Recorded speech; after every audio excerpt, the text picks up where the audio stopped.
दोस्तों, राजा भोज एक न्यायप्रिय राजा थे। वे अपनी प्रजा को पुत्र जैसा स्नेह करते थे। उनके दरबार में अनेक विद्वान लोग रहते थे। राजा भोज चापलूस और चाटुकार लोगों से हमेशा दूर रहते थे। राजा भोज को उनकी प्रजा देवता के समान पूजती थी और उनका जय जयकार करती थी। राजा अपनी प्रजा के दुख तकलीफ का पता लगाने के लिए रात्रि में भेष बदलकर उनके घरों के आसपास घूमते थे, जिससे वे अपनी प्रजा के दुख सुख का सही से पता लगा लेते थे। एक दिन रात्रि के समय राजा भोज एक गरीब ब्राह्मण की झोपड़ी के पास से गुजर रहे थे।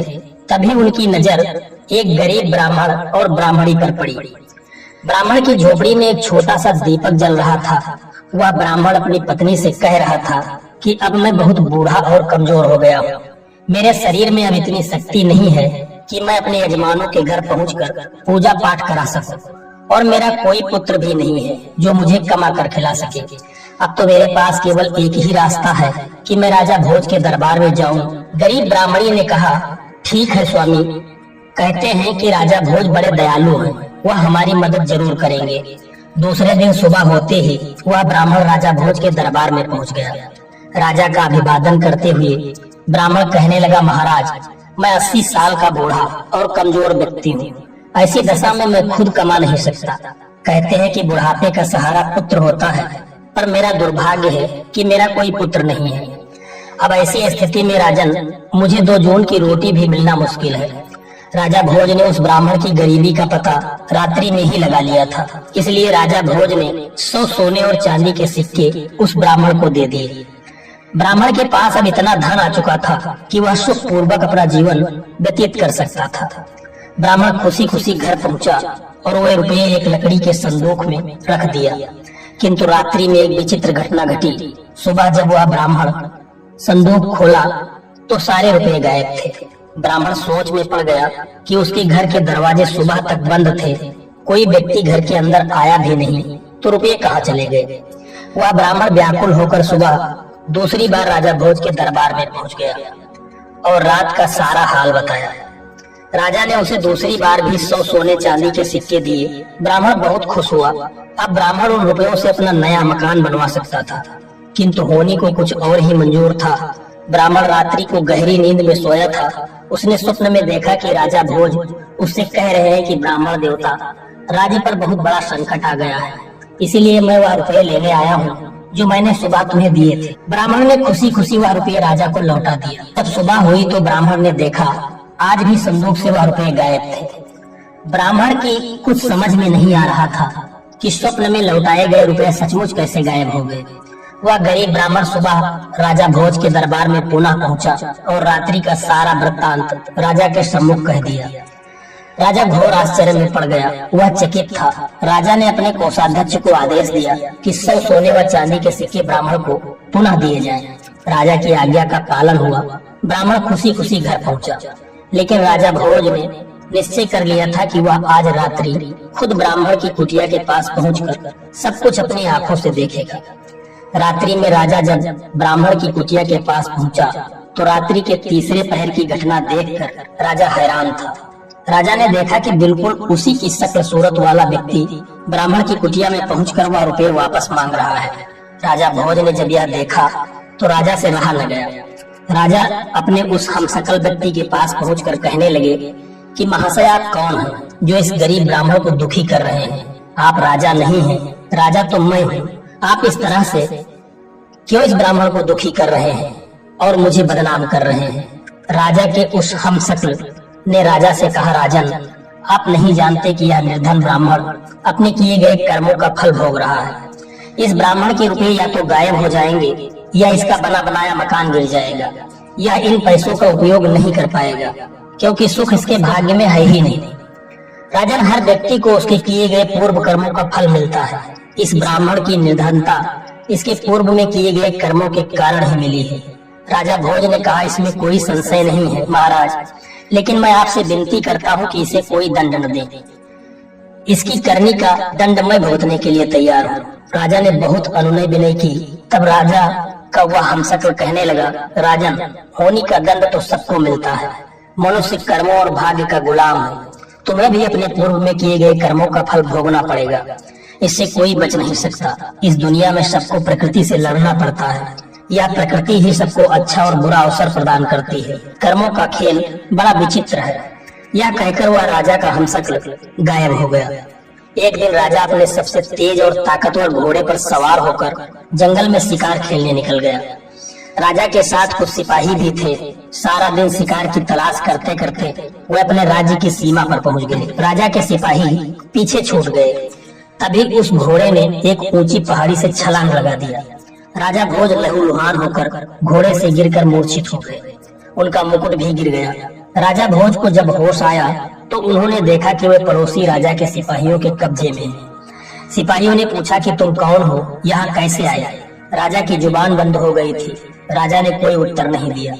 इस पर सिपाहियों ने राजा को हमलावर शत्रु समझकर मारा पीटा और घायल करके नगर के बाहर सुनसान जगह पर फेंक दिया। तभी उसी राज्य का रहने वाला गंगू तेली उधर से गुजर रहा था। उसकी नजर राजा पर पड़ी। वह घायल राजा को उठाकर अपने घर ले गया, क्योंकि राजा के भाग्य की विडंबना ही राजा को गंगू तेली के घर पहुंचा दिया। गंगू तेली ने राजा की मरहम पट्टी करके राजा को स्वस्थ कर दिया। राजा को जब होश आया तो राजा ने अपने जीवन दाता को देखा, लेकिन राजा तो बेजुबान हो चुका था। गंगू तेली राजा को देखते ही समझ गया कि वह कोई कुलीन व्यक्ति है जो भाग्य का मारा है, इसीलिए इसे शत्रु समझकर पीटा गया है।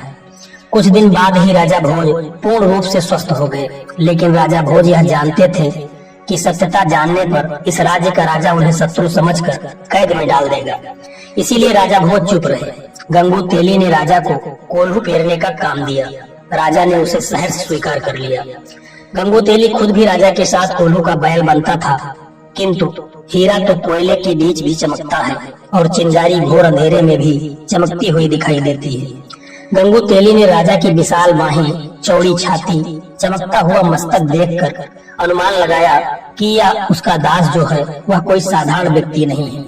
राजा भोज को अपने जीवनदाता का कर्ज चुकाना था, इसीलिए पूर्ण स्वस्थ हो जाने पर भी राजा ने अपना भेद नहीं खोला।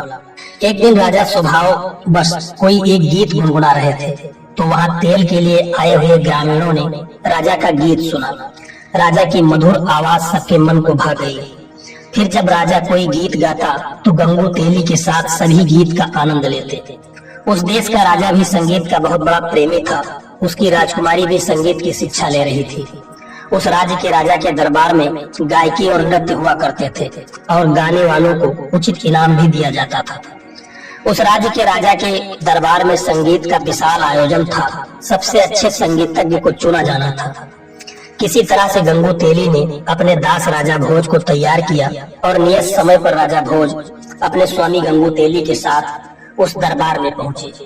राजा भोज उस साधारण वस्त्रों में थे, लेकिन उनके शरीर से एक ओज चमक रहा था।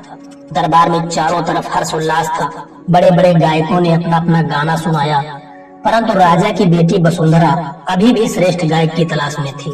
अंत में कोने में बैठे हुए गंगू तेली ने राजा भोज की तरफ संगीत के लिए इशारा किया। राजा भोज ने खड़े होते ही चारों तरफ हाथ जोड़कर अभिवादन करके मंच की तरफ चल दिए। राजा भोज ने गंगू तेली के नौकर के रूप में अपना परिचय दिया और बीड़ा उठाकर गाना शुरू किया। दरबार में बैठे हुए सभी लोग मंत्रमुग्ध हो गए। चारों तरफ से वाह वाह की आवाजें आने लगी। राजकुमारी चिल्लाते हुए कहने लगी, महान गायक, श्रेष्ठ गायक। पहली बार खुली सभा में राजकुमारी को इस तरह चिल्लाना राजा और दरबारियों को बड़ा अजीब लगा। राजकुमारी पर जैसे संगीत का जादू छा गया था। वह खड़ी होकर फिर चिल्लाने लगी, यही है मेरा गायक, यही है श्रेष्ठ संगीतज्ञ, यही है संगीतज्ञ। राजा को यकीन ही नहीं हो रहा था कि राजकुमारी एक साधारण आदमी को इस तरह से अपना मान लेगी।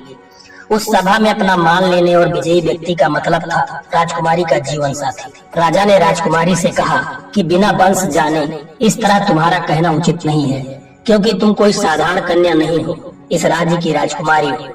राजकुमारी ने कहा, पिताजी यह कोई साधारण व्यक्ति नहीं है, यह कुलीन वंश का गुणी राजकुमार है, आप परीक्षा करके देख ले। राजकुमारी वसुंधरा ने पूरे विश्वास के साथ उत्तर दिया, क्योंकि राजकुमारी का मन कहता था कि यह कोई साधारण व्यक्ति नहीं है।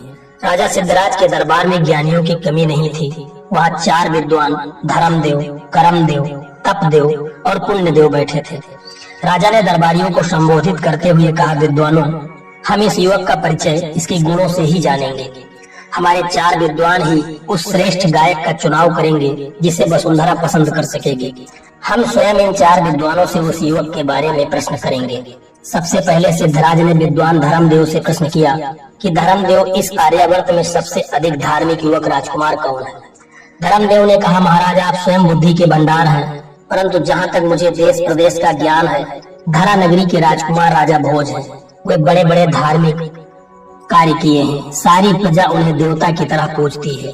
राजा सिद्धराज ने अगला प्रश्न तपदेव से किया कि तपदेव आप बताएं कि इस धरती पर आप किस युवक को तपस्वी मानते हैं?